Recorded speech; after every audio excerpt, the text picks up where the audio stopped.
காஞ்சிபுரம் மாவட்டம் ஸ்ரீபெரும்புதூர் அடுத்த மேவலூர்குப்பம் பகுதியில் அப்பல்லோ பொறியியல் கல்லூரி மற்றும் கலை மற்றும் அறிவியல் கல்லூரி இயங்கி வருகிறது.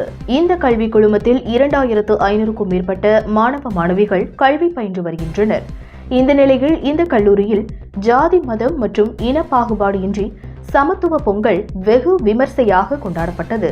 இந்த பொங்கல் விழாவில் கல்லூரி மாணவிகள் பாரம்பரிய உடையான பட்டுப்புடவை அணிந்து விறகடுப்பு வைத்து தீ மூட்டி மண்பானையில் பொங்கல் பொங்க வைத்து காய்கறிகள் பழங்கள் படையில் வைத்து படைத்து கடவுளை வணங்கி உழவர்களுக்கு பெருமை சேர்க்கும் வகையில் மிகவும் சிறப்பாக கொண்டாடினர்.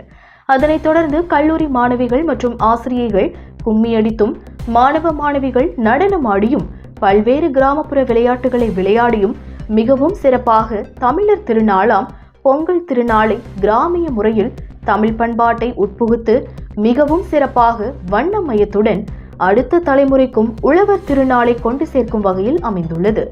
தினமும் மாடல் உடையில் கல்லூரிக்கு வரும் ஆசிரியர்கள் மற்றும் மாணவிகள் பட்டு சேலை அணிந்தும் ஆசிரியர்கள் மற்றும் மாணவர்கள் வேட்டி சட்டையுடன் கிராமிய மனிதர்களாக தங்களை மாற்றிக்கொண்டது மிகவும் சிறப்பாக அமைந்தது என்பது குறிப்பிடத்தக்கது.